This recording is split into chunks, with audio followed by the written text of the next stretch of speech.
E aí galera, aqui é o David, quer aparecer no próximo vídeo? Então comenta aqui embaixo nos comentários, eu quero um salve o máximo de vezes que você conseguir. Comenta isso que no próximo vídeo você vai aparecer.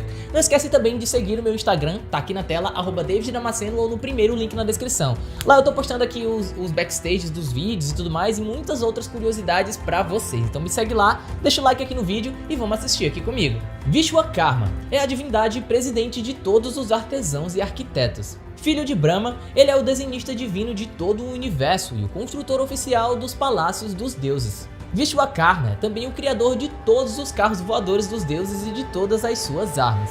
Pode parecer meio bizarro tudo isso que eu falei, mas calma que você vai entender no vídeo de hoje. Você também vai conhecer uma escultura deste deus da arquitetura bastante intrigante e outras descobertas. Conheça agora a descoberta na Índia que chocou a ciência.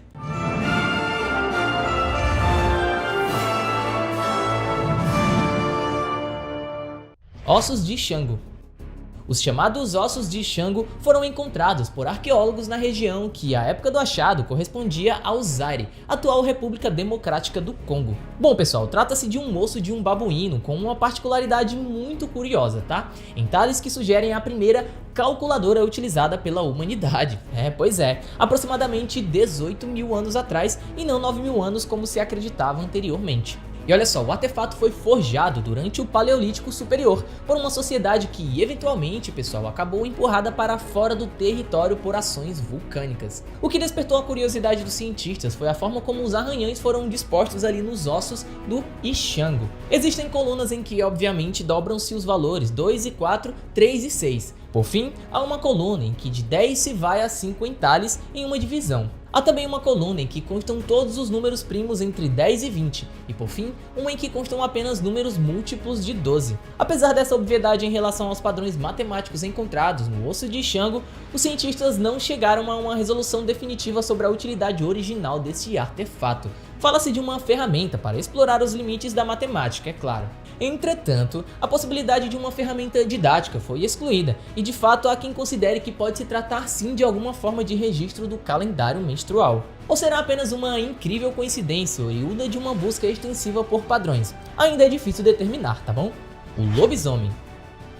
O fazendeiro búlgaro chamado Treti Dragunov fez uma descoberta surpreendente quando se deparou com uma caixa fechada com uma corrente. Quando ele abriu a caixa, galera, ele encontrou o crânio do que parece ser um lobisomem. Pois é, o fazendeiro encontrou a descoberta quando estava arando uma parte de seu campo na República da Macedônia. A história da descoberta veio de Philip Ganev, um historiador que estava no Novo Selo realizando pesquisas para um livro. Ganev disse que se encontrou com Dragunov, que revelou então a caixa para ele com um crânio de estranho formato dentro dela. Ganev disse que o crânio tinha a aparência de uma criatura semelhante à de um lobo.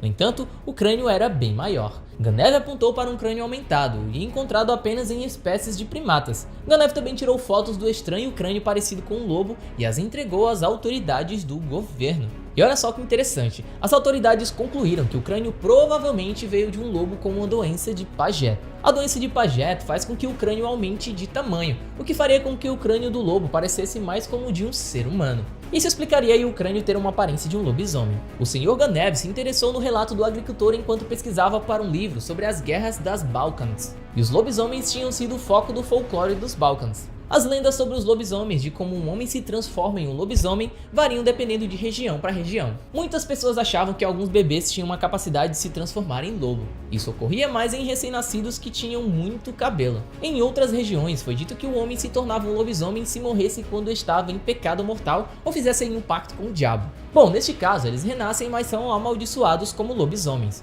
O crânio estranho havia sido trancado sob um cadeado na caixa. Talvez o corpo tivesse sido então descartado, enquanto a cabeça estava trancada na caixa depois de ser cortada do corpo. O agricultor disse que não está preocupado aí com a liberação do espírito do lobisomem morto através da abertura da caixa. Ele está pouco se lixando para isso. Ele mostra o crânio em todas as oportunidades que ele tem. No entanto, pessoal, muitas pessoas na aldeia em que o agricultor vive não compartilham esse mesmo sentimento, tá? Pois essas pessoas acham que ele deveria ter deixado a caixa fechada debaixo da terra. E me conta aqui, se fosse você achando essa caixa, o que você faria? Você abriria, mostraria pra todo mundo, entregaria pras autoridades? Comenta aqui embaixo que eu quero saber o que você faria. Armadura romana.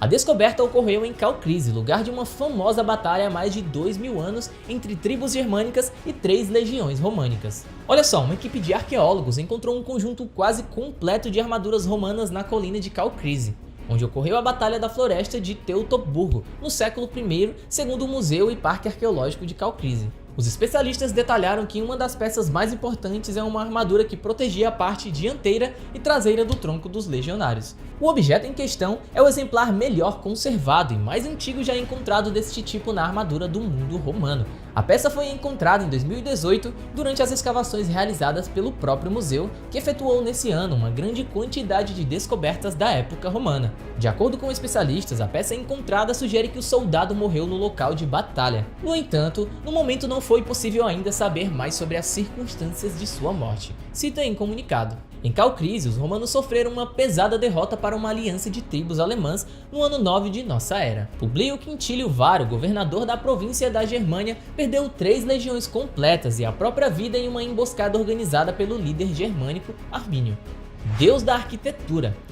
Essa imagem que você pode ver agora aí na tela é a representação do deus divino da arquitetura no hinduísmo contemporâneo, que assume o poder criativo relacionado a outras divindades, seres vivos e não vivos de todo o universo. Particularmente, pessoal, este monumento intrigou diversos cientistas, porque pelo que parece na imagem, observamos a divindade carregar consigo um objeto em suas mãos. Os arqueólogos ainda não possuem nenhuma explicação para o tal objeto.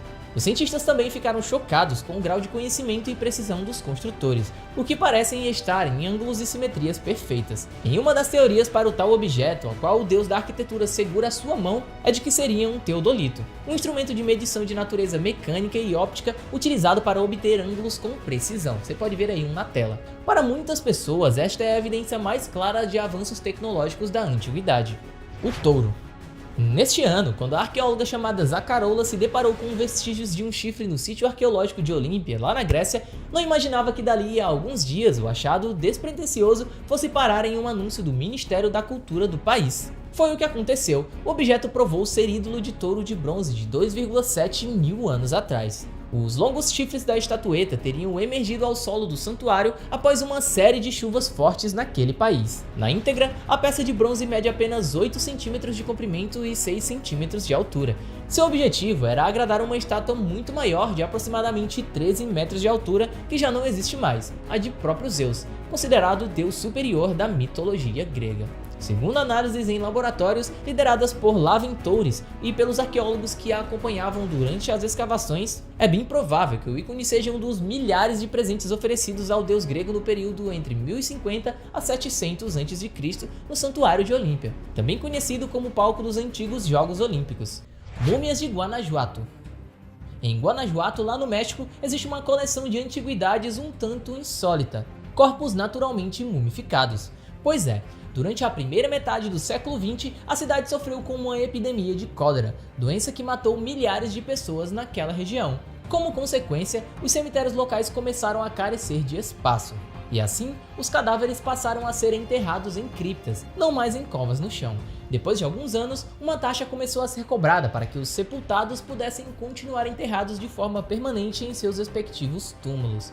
Cara, que absurdo, né? Uma coisa dessas.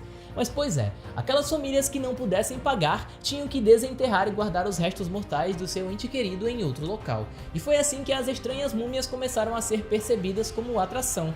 Curiosos passaram a pagar para os coveiros para observá-las. No entanto, não há nada de sobrenatural neste caso.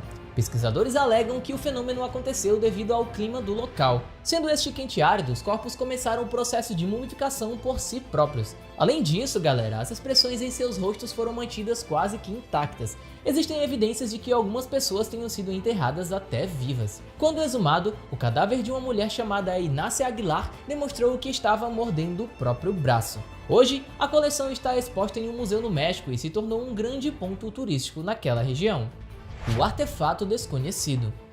Bom, este artefato de aparência estranha foi doado por alguém não identificado, alocado no Museu Histórico de Michigan por volta de 1913. O mais curioso deste objeto é que ninguém sabe do que se trata. Parte de um barco, ou quem sabe aí um pedaço de algum tipo de armazenamento, ninguém sabe. O museu publicou um vídeo que descreve o artefato e pediu para qualquer um que pudesse identificá-lo para que entrasse em contato e informá-los. Feito de madeira, o item que possui 30 centímetros de comprimento tem uma alça em uma das suas extremidades, é ligeiramente pontiagudo na outra extremidade e mede aproximadamente 15 centímetros de largura por 15 centímetros de altura. As coisas circulares que você vê por dentro não são objetos e são sim peças circulares de madeira que foram pregadas do lado de fora. Não há aberturas no artefato, indicando que não foi feito para colocar nada para dentro. Bom, pelas pesquisas que eu fiz e pelo que sabemos, pessoal, ninguém fez ou manteve qualquer tipo de registro que documentam o objeto. O que poderia explicar parcialmente aí porque os pesquisadores não conseguiram determinar o que ele realmente seja. A máscara de ouro. Cerca de 500 artefatos, incluindo uma máscara de ouro de cerca de 3.000 anos, foram encontrados em um sítio arqueológico em Sanxingdui, na província de Sichuan, lá na China. O item dourado possui 84% de ouro em sua composição e pesa cerca de 280 gramas, segundo a Administração do Patrimônio Cultural Nacional, a NCHA, do país asiático. As várias descobertas, a maioria de ouro, bronze, jade e até marfim, são fruto de escavações que começaram em 2019 no sítio de Sanxingdui, uma área de 7,4 km². Pois bem, a hipótese é que as relíquias tenham sido pertencidas ao estado de Shu, que governou a região da bacia de Sichuan Ocidental até ela ser conquistada em 316 a.C. Todos os objetos estavam em 6 poços de sacrifício, onde eram enterrados os mortos. Lá, destacava-se entre as centenas de artefatos uma caixa de madeira que estava lacrada, algumas esculturas de marfim e também um recipiente de bronze com padrões em forma de coruja. De acordo com um comunicado da NCHA, também foram encontrados no local 2 tipos de seda. O primeiro estava meio que espalhado ali entre as cinzas em um dos fossos, enquanto o segundo, pessoal, foi localizado enrolado em um objeto de bronze. A seda desempenhou um papel muito importante na história milenar da China. Durante cerimônias de sacrifício, os antigos chineses usavam roupas feitas com esse tipo de tecido, pois acreditava-se que essa fibra poderia servir como um transportador e um meio de comunicação entre o céu e a terra, o homem e Deus. Além de tudo isso, várias das relíquias presentes no sítio arqueológico possuem semelhanças com objetos encontrados ao longo do Sudeste Asiático e do rio de Yangtze, lá na China. Segundo a CNN, pessoal, mais de 500.000 artefatos foram encontrados em Sanxingdui desde a década de 1920. Na ocasião, o fazendeiro local encontrou por acaso ali uma série de relíquias, ajudando que mais tarde, em 1986, arqueólogos localizassem 2 fossos cerimoniais contendo mais de 1.000 itens, incluindo máscaras de próprio bronze. Até que finalmente, no final de 2019, os especialistas descobriram uma terceira cova e outros 5 poços no ano passado. Acredita-se que eles eram locais onde ocorriam sacrifícios humanos, uma vez que vários dos itens foram queimados antes mesmo de serem enterrados. Sapato histórico. Esse sapato viralizou pelo mundo afora, um mocassim de aproximadamente 5.500 anos. Feito de couro e forrado de palha, ele foi encontrado enterrado no estrume de uma ovelha em uma caverna na Armênia, próxima à fronteira com o Iraque e a Turquia. A camada de fezes do animal e o frio e a aridez da caverna ajudaram a conservar aquele calçado. Bom, o pé encontrado é o pé direito e mede cerca de 24,5 cm de comprimento. Seria o equivalente a íon número 36 do Brasil. Os arqueólogos afirmam que ele foi provavelmente usado por um agricultor que vivia na província de Wyotzor. Os arqueólogos da Universidade de Cork, na Irlanda, não sabem ao certo ainda como o sapato foi parar naquela bendita caverna, segundo o site Discovery News. Eles desconfiam, pessoal, que possa ter aí feito parte de um ritual, porque encontraram 3 potes próximos. Inicialmente, os pesquisadores calculavam que o sapato teria cerca de 700 anos, graças ao bom estado de conservação.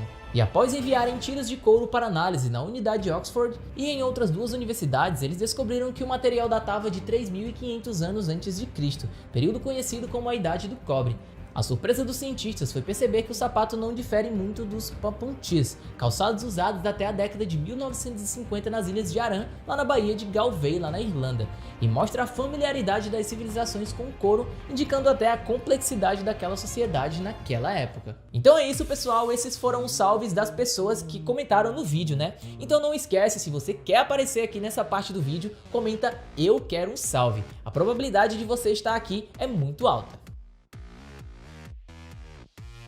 Pois é, pessoal, mas e você? Já tinha ouvido falar sobre este ou estes artefatos?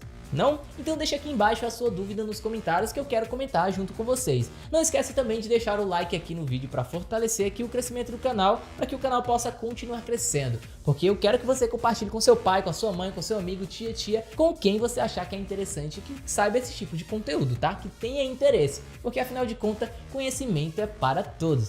Beleza? Então não esquece, deixa o like, se inscreve se ainda não é inscrito e até o próximo vídeo aqui do canal Universo Curioso.